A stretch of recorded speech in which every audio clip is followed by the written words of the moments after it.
kuva mu itangira ukagera mu byahishuwe ni ibyaha 320. wewe urihana kwica, ukihana kwiba, ukihana gusambana, ukihana kuroga kugira ngo uraragije ukagira ngo wibaye umukiranutsi. Ariko ijambo ry'Imana ritubwira ko no kuba gito nabwo udatanga. Ijambo ry'Imana rivuga ngo hari abatanga bakwiragiza bikabatera kunguka, ngo ariko hari n'abandi b'Imana birenze urugero nyamara bikabatera ubukene bukomeye. Ni Imigani 11 umurongo waho wa 22. Bibiliya itwereka neza ibyaha 320. Pasi icyambere ni ubwibone. Byanditse hehe? Byanditswe muri Yesaya igice cya 14 umurongo waho wa 12 kugeza 14. Icya kabiri ni ubwoba. Byanditse he? Byanditse mu byahishuwe igice cya 21 umurongo waho wa 8. Icyanyuma ni ukuba gito cyangwa gito kuba umuntu gito. Kuba gito rero icyo cyaca 320 bisobanura ngo gusaba uwo wimye cyangwa kwimu waguhaye. Icyo giheruka gusaba umuntu uzi ko wamwimye cyangwa kwima uwaguhaye. Nico kibumbiyemo umuntu gito. Umuntu gito bese ni imfura mbi. Nicyo cyagiheruka. Nubango ibindi byaha byose biri hagati y'ibyo mvuze. Imfura y'ibyaha rero ni ubwibone. Niyo mfura nicyo cabanje kandi cyatangiriye mu ijuru. Ababwiriza butumwa benshi bavuga ko umugore yashutswe umugabo adahari. Bavuga ko gutandukana n'umugabo ari ikibazo kuko iyo Eva abana na Adamu ntabwo yari gushukwa. Icyo ni ikinyoma. Ahubwo ijambo ry'Imana riravuga ngo abonye ko ico gitari ico kwifuzwa kandi ari ikigikundiro kandi ari ico kuribwa. Ijambo ry'Imana rivuga ngo Salomo ahereza n'umugabo we bari kumwe ku murongo wa 6. Bisobanura ngo ntabwo Eva yigeze atandukana na Adamu, ahubwo Adamu yananiwe kubahiriza inshingano ze z'ubutware bwo kuvuga ngo wikumvira igikururuka. Ariko ntabwo umugore yashutswe umugabo adahari, ahubwo yari ahari amuherezaho. Yamaze gusoroma ararya ngo ahereza n'umugabo we bari kumwe. Bisobanura ngo ubwibone Satani yinjije muri uwo mugore wo kuvuga ngo barahwana n'Imana barahindurwa nkayo, byatumye yumva ko ari iby'igiciro cyinshi ubwibone. Ubwibone ni ikintu gikomeye cyane cyatumye Satani yigaragambya. Abantu b'ubwibone iyo byubatswe mu basore batandukana n'ababyeyi, iyo byubatswe mu bakozi batandukanye n'abakoreshwa. Nuvuga ngo ubwibone ni ikintu gikomeye. N'umukoreshwa nawe winjiye mu ubwibone ntabwo akibonye umukoresha. Nico mpamvu kwishira hejuru kiraca Satani yakoresheje akacubakira mu mugore, akavuga ngo yabonye ko nimuzirya murahwana n'Imana. Abantu bose bumva guhwana n'Imana. Hariya muri Yesaya guhwana n'Imana kuzamura icubahiro nkamera nk'Imana. Hariya avuga ngo uzahwana n'Imana, muzahwana nayo, mugira ubushobozi bwo kumenya ibyiza. Ni ngo abanyabwoba ntabwo arababona ikintu gikanganye ngo biruke, ahubwo abanyabwoba nabatinya guhamya ijambo Yesu Kristo mu bihe bikomeye. Hariya ngo bampora ijambo ry'Imana no guhamya kwa Yesu. Abanyabwoba batinya kuvuga Yesu mu bihe bikomeye, abanyabwoba batinya guhamya Yesu imbere y'abantu. Abo nibo yabwiraga ngo nanje nzatinya kubamiriza imbere ya Data n'imbere y'abamarayika be. Nukuvuga ngo ni igihe cyo kurengana abantu bazira gukiranuka. Bya 320 rero hatangira ubwibone, hagakurikiraho ubwoba, noneho hagaheruka kuba gito. Bisobanura ngo kwimu waguhaye cyangwa gusaba uwo wimye. Bene data mwirinde. Abantu benshi mwiteraniro usanga bihana koko, ariko yajya kwihana akabati sinshiba singisambana sinkiroga ngo ndi umukiranutsi. None si ibindi 300 bisigaye biri hehe? Umuntu abati ngewe sinica siniba sindoga, none si ibindi bisigaye hehe? Twari dukwiriye kumenya ko niba utazi amazina y'ibyo byaha uracabikora. Ni ibintu birindwi Satani akoresha kugira ngo atandukanye abera n'Imana, ariko ntabwo abakristo babizi. Iyo Satani aguteje indwara idakira abashaka kugutandukanya n'Imana. Iyo Satani aguteje ubukene budashira nabwo abashaka kugutandukanya n'Imana, kuko ubukene ntabwo ari ubuzima, ahubwo bwari kwire inzira urugendo umuntu akahaca ariko akahava. Ariko iyo bibaye ubuzima bw'iteka mu buzima bwawe bwose biba byabaye ikigeragezo, bishobora kugutandukanya n'Imana. Abantu bagasenga ntibasubizwe, abadasenga bagasubizwa, abasenga babireba, kenshi bituma bashidikanya ku Mana. Ariko nukutigishwa Imana neza, ariko ubukene budashira ntabwo byari bibereye no ku mukristo, ahubwo byari bikwiriye inzira ukahanyura kugira ngo uhumve, kandi Imana ikubakira ubuhamya binyuriye muri ubwo buryo bwo kubaho. Imana ikubakira ubuhamya iyo ukennye, Imana ikubakira ubuhamya iyo uhuye n'indwara idakira, Imana ikubakira ubuhamya iyo uhuye n'ubukire butunguranye. Ariko ubukire butunguranye buragusha, kuko buje muri kote positive, abantu bibwira ko atari ikigeragezo. Narizo mpamvu ubukire, amafaranga menshi ni ikigeragezo, n'ubwiza bw'umubiri ni ikigeragezo. Ariko kubera biza binejeje, ntabwo abantu barangije guhishurirwa ko ari ikigeragezo kandi ko bigusha abantu benshi. Kandi uzarebe mu inararibonye, abantu benshi bagwa mu bisubizo kuruta mu bibazo. Gusenga everyday, gusenga buri munsi. Nusenga uzanesha, nunanigwa gusenga uzaneshwa. Senga. Reka nsuhuze nshuti ya Gusenga Everyday, nizere kumeze neza. Mu bisanzwe muri kumwe nanje Manirakiza Edouard. Abantu mu Rwanda turabasuhuje mu nshuti zacu. Imana iba mu gica guhitamo gusenga everyday, ni gusenga buri munsi. Abari mu Burundi, mu biyaga bigari, mwumva ikirundi n'ikinyarwanda, tubakiye kuri channel ya Gusenga Everyday. Abari mu Amerika turabasuhuje, Imana iba mu gica. Abari mu Aziya turabasuhuje, Imana iba mu gica. Abari mu Burayi, Imana iba mu gica. Abari mu Australia, Imana iba mu gica. Kuko mubona kuri kamera ya Gusenga Everyday turi kumwe na Dr. Pasteur Mazibire Guraho. Naho neza, makuru yawe? Turakomeye, turashima Imana. Pasteur, rero tukaba twakwishyana Gusenga Everyday, watangira usenga Imana nkuko channel yacu yitwa Gusenga Everyday, gusenga buri munsi. Mana turagushimiye, turaguhimbajwe neza uyu mwanya duhaye kubw'urukundo rwawe. Urakoze igitondo cy'umugisha kugira ngo dusangize bene data batwumva ijambo ryawe. Mana, ijambo ryawe rihembura ubugingo bwa benshi aho bari batandukanye, mu turere dutandukanye, mu bihugu bitandukanye, ndetse no mu migabane y'isi itandukanye. Kandi wiheshe icubahiro mu ijambo ryawe kugira ngo benshi bagumukire kukugana, mu izina rya Yesu Kristo, amen. Amen. Pasteur, ubushize watwigishije ku cyaha, wigishije icyaha muri Doctrine 10, icyaha wacigishijeho. Uyu munsi Pasteur, abantu benshi bavuga ibyaha. Ese Pasteur, buriya ibyaha byanditse muri Bibiliya bingana gute? Kuva mu gitabo cy'itangiriro kugera mu gitabo cy'ibyahishuwe, usomye hose ukaharangiza. Pasteur, turakwakiriye rero kuri izi nyinshi tugiye twifuje yuko twabwira abantu batuye tukababwira ibyaha byanditse muri Bibiliya. Hariya mu byahishuwe ibice 12 umurongo waho wa 7 haravuga ngo mu ijuru haba intambara. Mikayeli n'abamarayika we bahagurukira kurwanya Cakiyoka.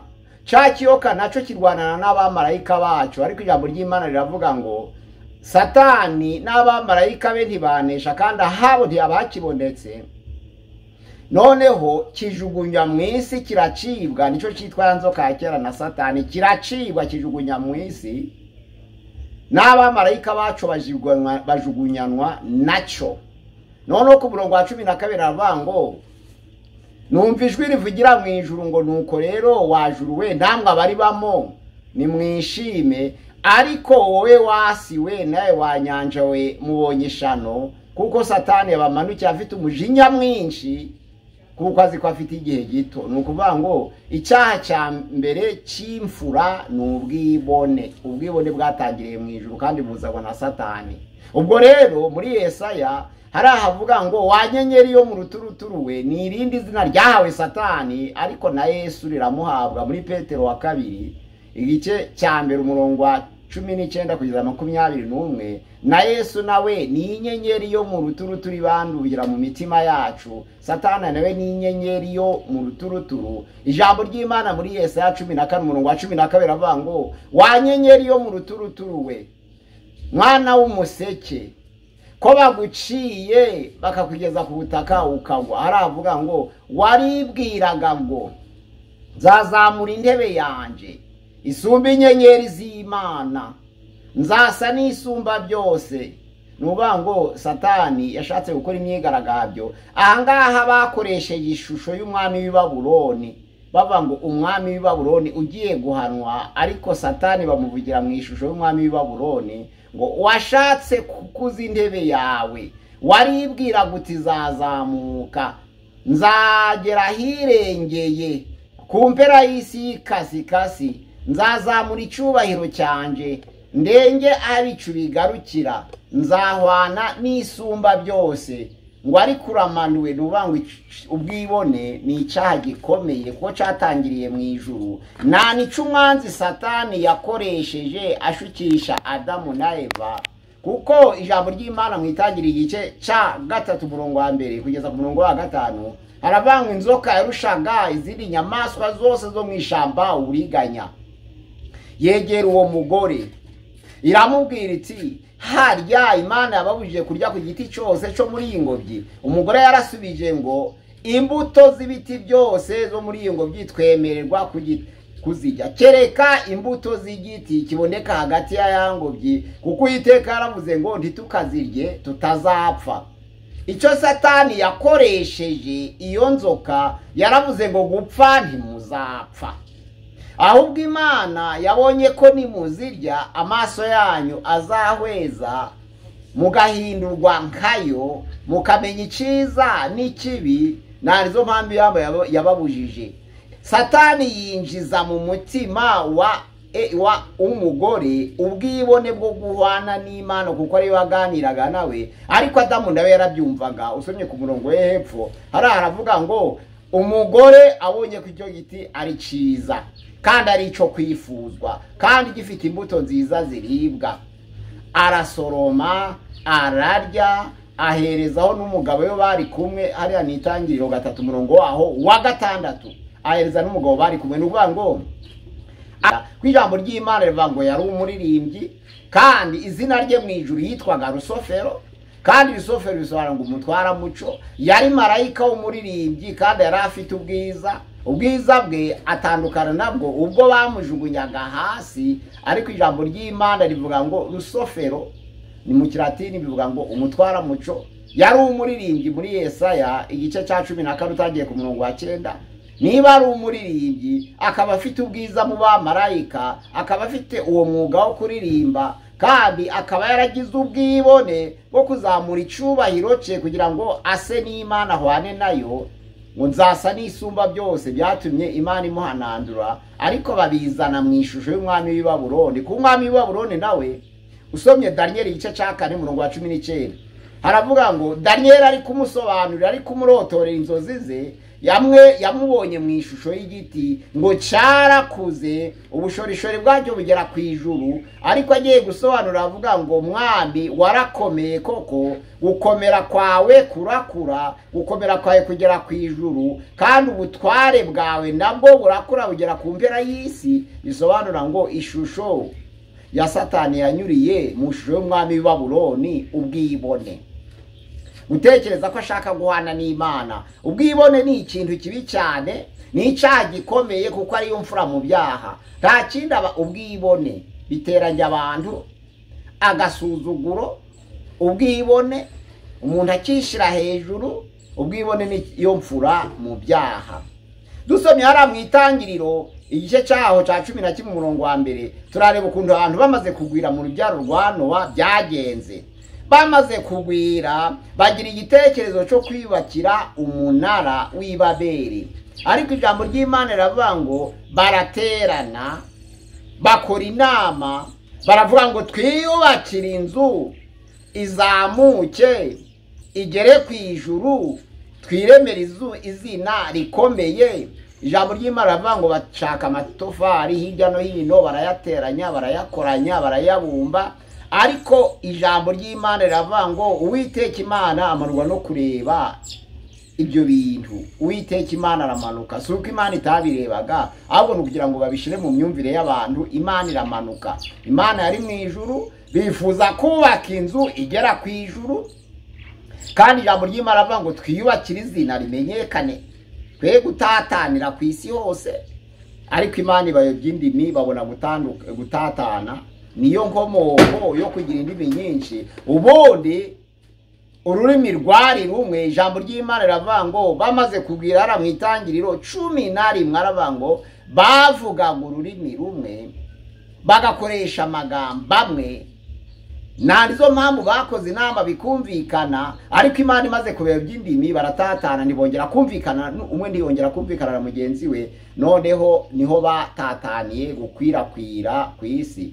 Wa mugambi wabo kubaka inzu ndende bakayizamura ikagera ku ijuru, inzu y'amatafari, ni icyacu ubwibone ushaka kwigereranya n'Imana.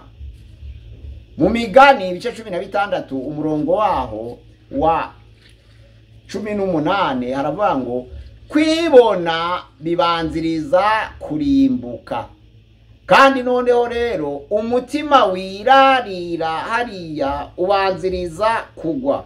Nuvuga ngo kira cyacu ubwibone nicyo cyabaye inkomoko y'intandaro yo kurimbuka ku isi. Ubwibone icyaha gitangirira mu ijuru, urugamba ruratangira. Mikayeli yararateguwe, arahagurukana n'abamarayika be, bahagurukira kurwanya cya kiyoka nacyo kirwanana n'abamarayika bacu. Ariko ijambo ry'Imana rivuga ngo aha Satani n'abamarayika be ntabwo hongeye kuba hakibonetse, ariko ngo ijwi rivugira mu ijuru ngo wajuruwe ukize Satani, namwe abaribamo mwishime munezerwe, ariko wasiwe nawe wanyanja we mugushishano, kuko Satani yabamanukiye afite umujinya mwinshi, kuko azi yuko afite igihe gito. Ubwibone rero ni imfura mu byaha, ni icyaha gikunze gufata abasore, ni icyaha gikunze gufata abakire. Abantu bakize bari abakene. Narizo mpamvu mu bigeragezo 7 Satani akoresha kugira ngo atandukanye umwera cyangwa umukiranutsi n'Imana. Icya mbere nuko amuteza indwara idakira, icya kabiri nuko amuteza ubukene budashira, ariko icya gatatu nuko amuha ubukire butunguranye. Icya kane amuteza ubugumba, icya gatanu amuteza ubupfakazi, icya gatandatu amuteza urubyaro rubi, icya karindwi amuteza kwangwa n'abantu nta mpamvu. Nuvuga ngo nta nizo mpamvu ubukire butunguranye nabwo ni ikigeragezo, nabwo buragusha. Aho ngaho rero ibyo bintu 7 Satani akoresha amatandukanye abera n'Imana, urumva ko ubukire burimo, kandi ubukire buza n'ubwibone. Nuvuga ngo ubwibone ni ikintu kibi cyane gikomeye. Hariya muri Yakobo tuhasome ibice byaho ni 4:6 haravuga ngo Imana ikunda abaca bugufi, kandi abagwaneza ikabagirira ubuntu, ariko ngo abibone ibacisha bugufi. Hano muri Yakobo igice ca 4:6 twumva uko atubwira.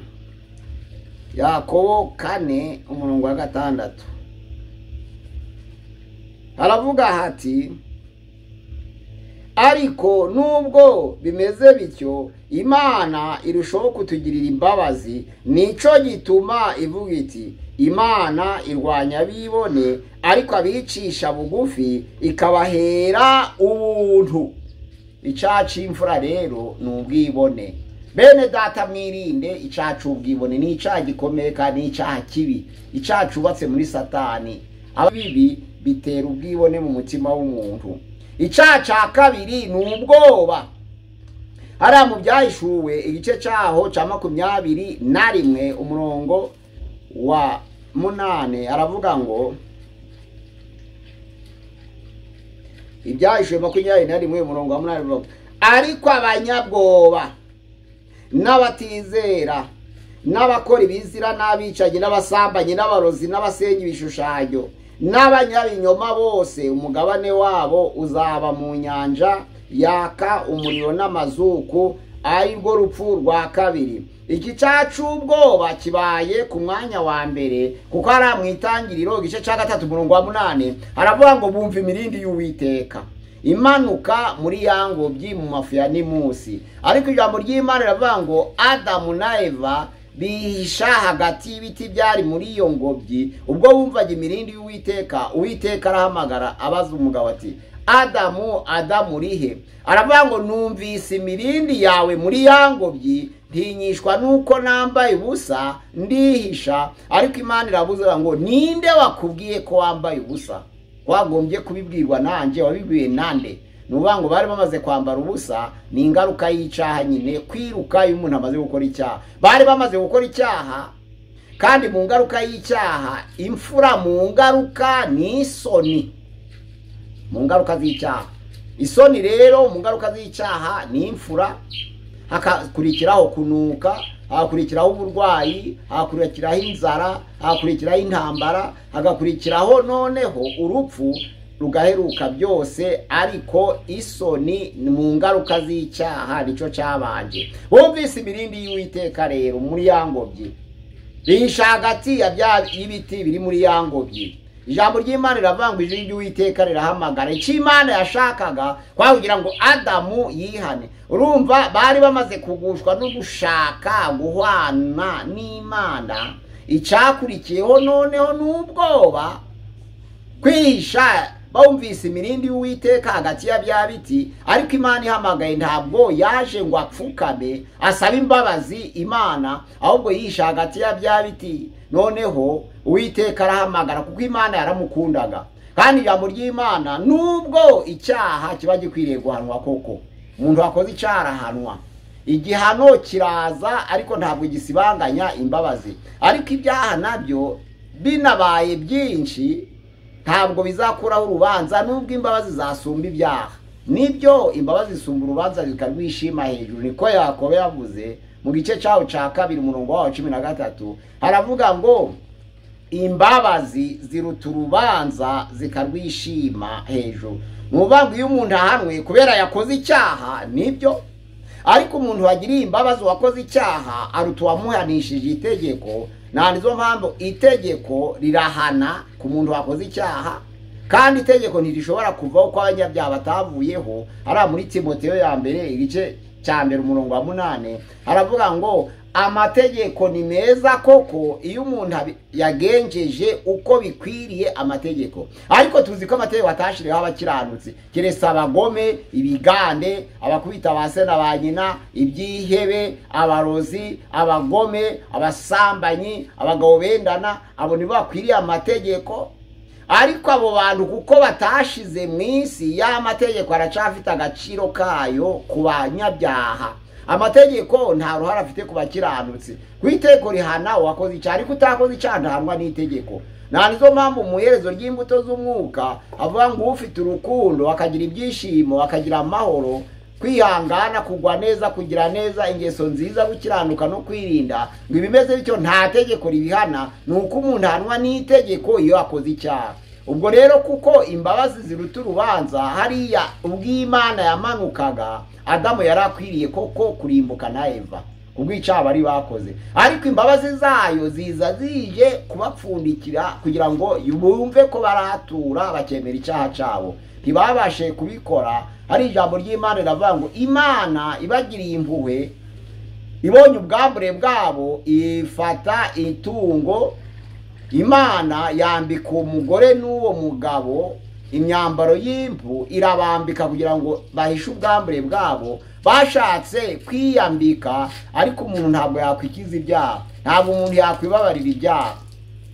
Bashatse gufata ibibabi by'imitini bakidodera ibicocero kugira ngo bahishe ubwambure bwabo, ntabwo ubwambure bwabo bwabashe gutwikirwa, kuko ibyaha ntibyatikirwa n'umuntu ku giti cye, ahubwo amaraso ya Yesu Kristo niyo atwikira ibyaha by'abantu. Imana rero nishaki igitambo cy'ibyaha, izana imyambaro y'impu irabambika kugira ngo bashe guhisha ubwambure bwabo. Nizo mpamvu Imana yari imanukiye ibatezeho gusaba imbabazi.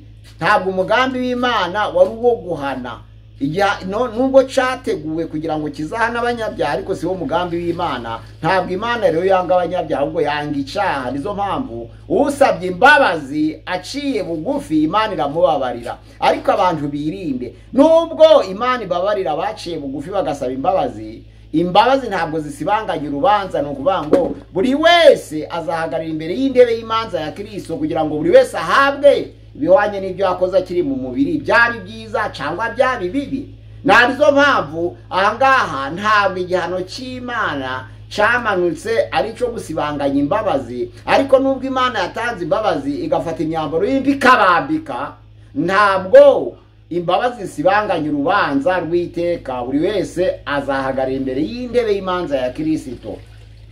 Icyaha cy'ubwoba rero ni icyaha kije ku mwanya wa kabiri. Ubwoba ni ikibazo gikomeye cyane nko ku bakristo cyane cyane. Hariya mu Byahishuwe igice cya mbere umurongo wa 9 haravuga ngo njyewe Yohana musangiye amakuba no kwihangana, nari mu kirwa cy'Ipatimo bampora ijambo ry'Imana no guhamya kwa Yesu. Ariko ku munsi w'umwami numva ijwi rivugira inyuma yanjye cy'iry'impanda, hariya kuvuga ngo njyewe musangiye amakuba mwene so, nari mu kirwa cyitwa Ipatimo bampora ijambo ry'Imana. Ubundi ubuhamya ni umuntu uzira guhamya Yesu n'ijambo rye. Abantu benshi usanga bagenda bavuga ngo ngiye gutanga ubuhamya, bagatanga ubuhamya bakavuga uko Imana yabakuye mu byaha. Iyo ni imirimo ikomeye y'Imana, ariko niba atarigeze arenganirizwa gukiranuka ngo azire ijambo ry'Imana no guhamya Yesu, uwo muntu avuga imirimo ikomeye, akavuga amateka y'ubuzima bwe. Kuvuga ngo narindi pasiteri iki gihe n'iki ngo umurimo y'Imana nihanisha abantu 20, icyo gihe ni amateka y'ubuzima. Kuvuga noneho ngo Imana yankuye mu byaha, nari umurozi, nari umwicanyi, nari umusambanyi, ibyo ni imirimo ikomeye y'Imana. Ariko ubuhamya ni ukuvuga ngo nigeze mfunga imyaka 5 kubera nabwirije ubutumwa bwiza, bigeze bantema kubera nabwirije Yesu Kristo n'ijambo rye, nibwo byita ubuhamya. Ibyahishuwe 3 umurongo wa 5 havuga ngo unesha ni uzambara imyenda yera, nanje sinzahanagura izina rye mu gitabo cy'ubugingo, ahubwo nzamuhamiriza imbere ya Data n'imbere y'abamarayika we. Hariya muri Matayo rero ibice 10 umurongo waho wa 20 kumanura haravuga ngo uzagira ubwoba, uzatinya kumpamiriza imbere y'abantu.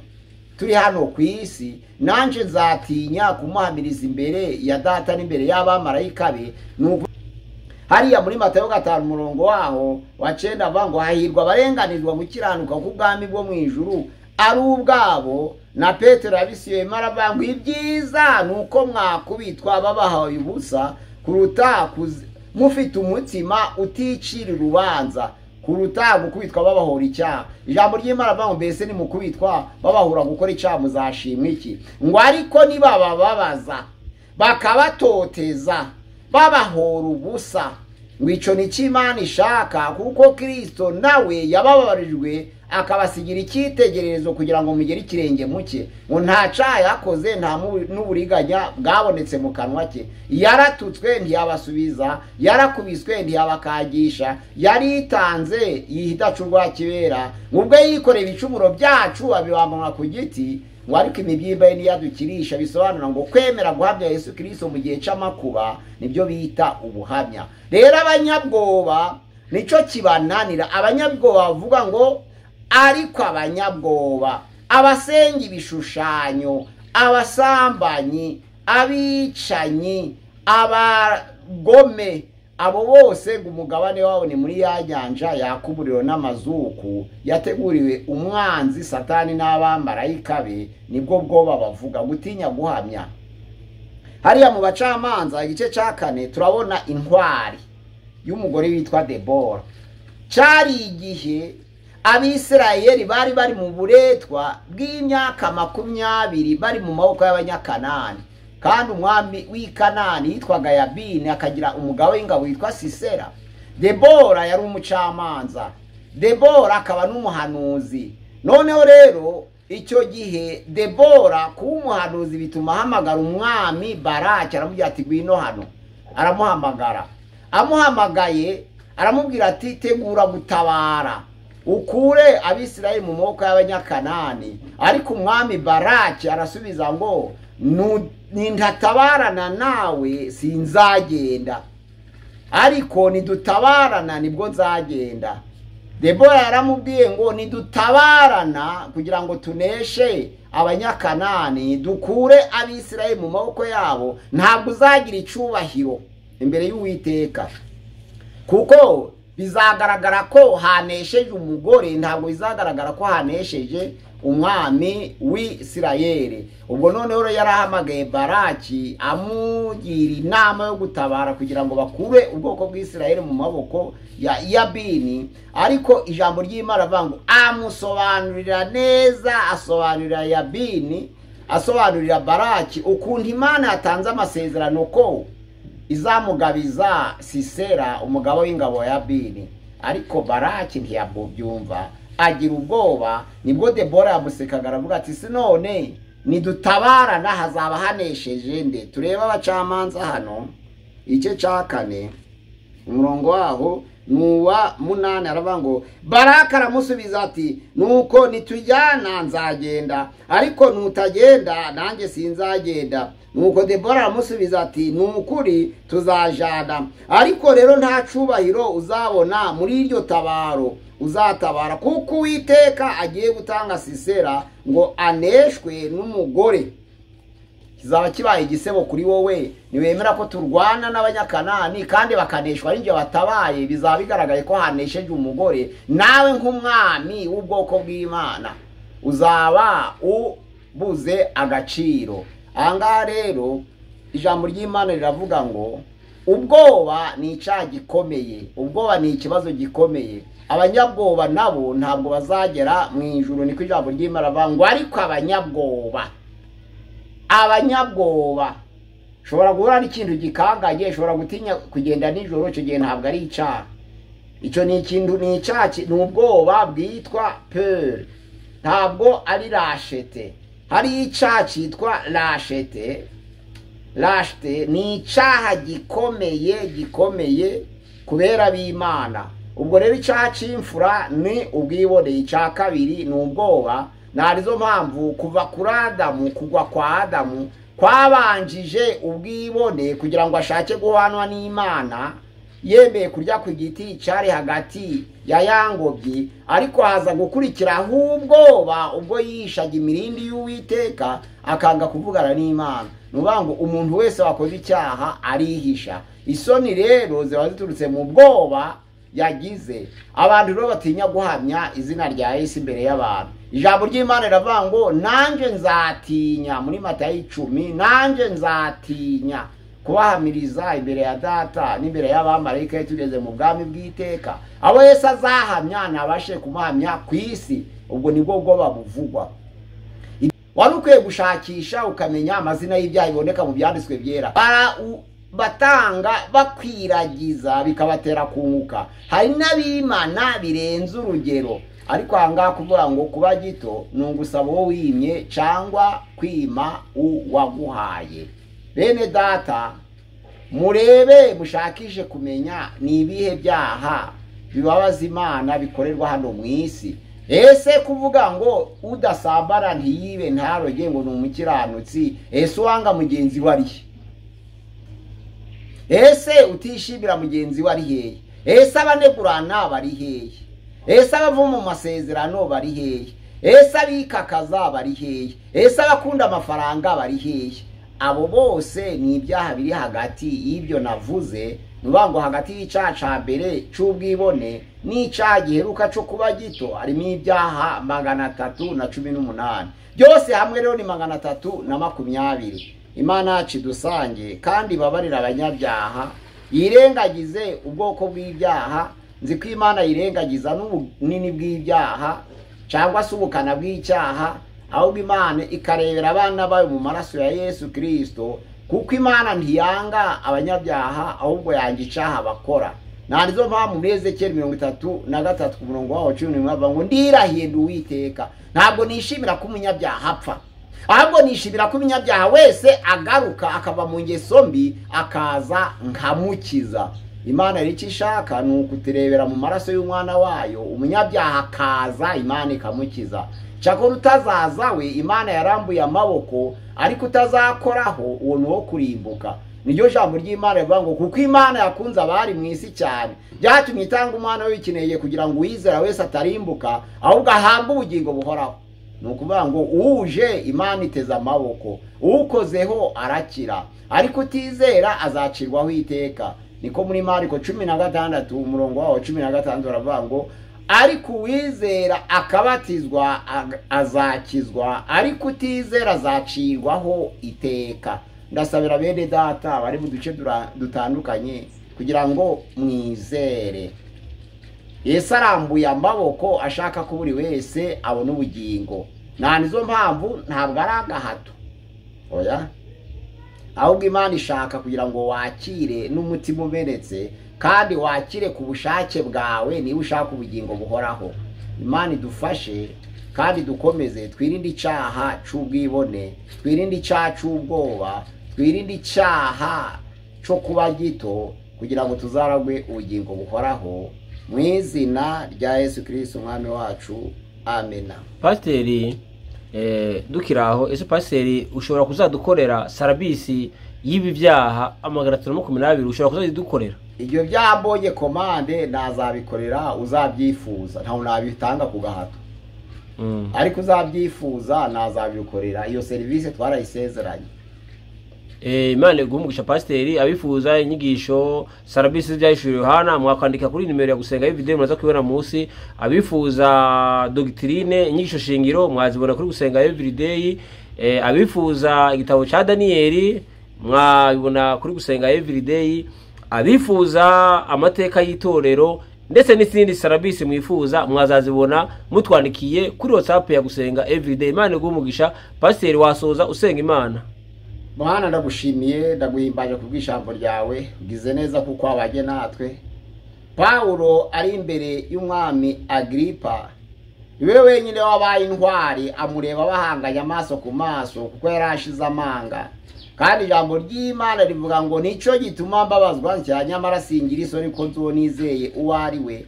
Yatangaje abantu bamurebaga n'imbaga imbere ya umwami Agripa, avuga ati nico gituma mbabazwa ntya, nyamara singira isoni ko nzo nizeye uwo ari we. Natwe Mana uduhe gushira amanga kugira ngo tumenye uwo twizeye uwo ari we. Kandi aravuga ngo nzi neza ko abasha kubiki kibisanyo namubikiye kugeza urya munsi.